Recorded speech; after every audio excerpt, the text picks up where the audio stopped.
1936. So the beginning of the war in Europe was after I was born. And the United States was just coming out of the Deep Depression. They were finally finding their way out of the Depression. And then so we had all of this economic strife going on all through the late 20s and the 30s, early 30s. We probably would not have been as economically well off if my father had not been interested, an automobile mechanic, and the automobile and the whole horrible experience of what the automobile does to the country was just starting, and everybody were, really getting into it even more. So I was coming along. I was born in 36, and of course, America had a lot of isolationist. Music was, in our family, music was very, very important.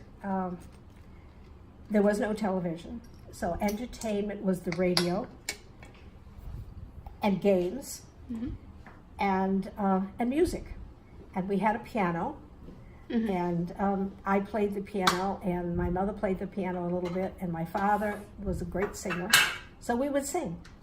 And when people would come over for like a Saturday night, and everybody would bring a little food and sandwiches or something, and the crowd with relatives especially and friends, and people would play cards, and the ladies would sometimes sit in the living room and knit and talk and gossip and so forth and so on, and we'd sing. And we not only heard them on the radio, we sang them.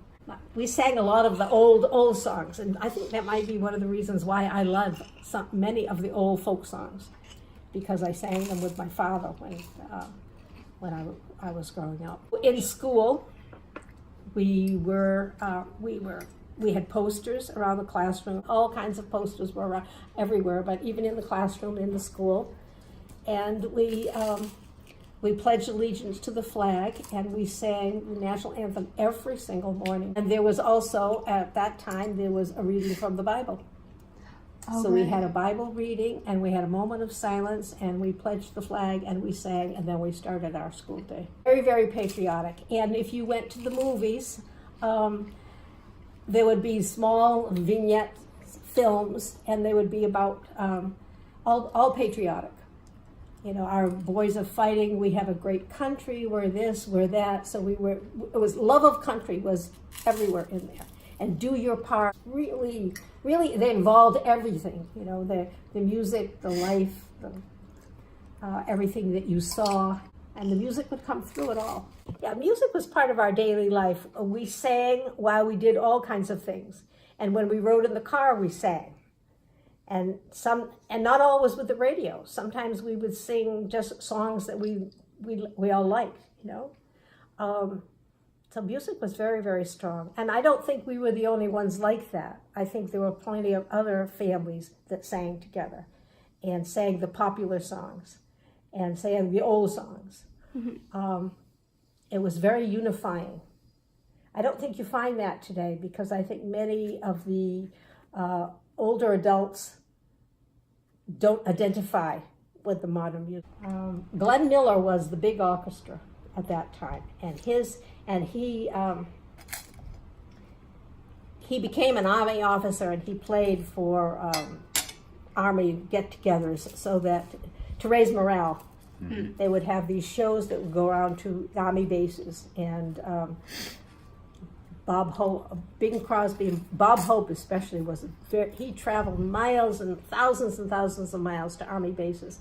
And after the World War was finished, he continued, and he would go to Army bases, and he'd bring, a couple of young, slashy-looking starlets with him, and a couple of comedy teams, and music, and he'd play a show, and it would lift everyone's spirits, because they were stuck there far from home, and it wasn't safe. Here's a Nat King Cole. This is another one. Straighten up and fly right. Get yourself on the right path, do the right thing, pull yourself up if you're not doing very well, and get yourself going, because the country needs you. But I like this, praise the Lord and pass the ammunition. Now that is really, talk about dichotomy. That's excellent. It's quite telling of the times, yeah. Yeah, very much so. You're bringing prayer and the Lord and faith and everything, and you're fighting. Yeah. Which is really totally un-Christian.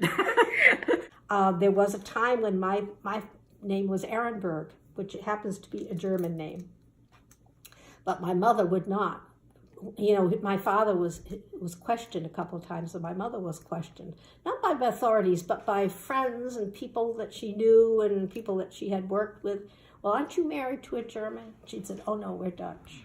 Because the Germans said, oh, Veron, the Netherlands, it was okay to be Dutch. If you could use one word to describe the music of the 40s, what would it be? Well, one word. I can't describe it in one word because it was so diverse. As I said before, Right. You had this upbeat, lively, energetic side, and then you had this very sad and lonely and despondent side. I think the Get Up and Fly Straight made us stronger individuals.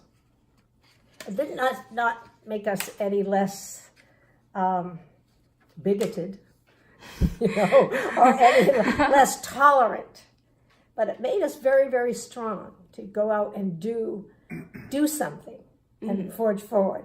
And I think the big growth in the country post-World War II was a result of some of those feelings.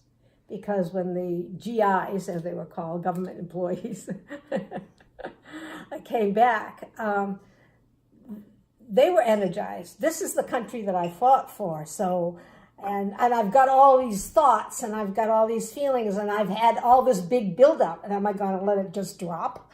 Or am I going to keep going and keep pushing and keep fighting? And so there's a big surge in the country. I think it made us very strong in that we were willing to try things and work for things. And when people said, "Oh, that's impossible, you can't do that," they did it. Well, I'm a case in point. I said to my mother when I was a girl growing up, probably 10, 11, or 12, I'm going to go to college. She said, well, maybe if we can afford it. And I said, I'm going anyway.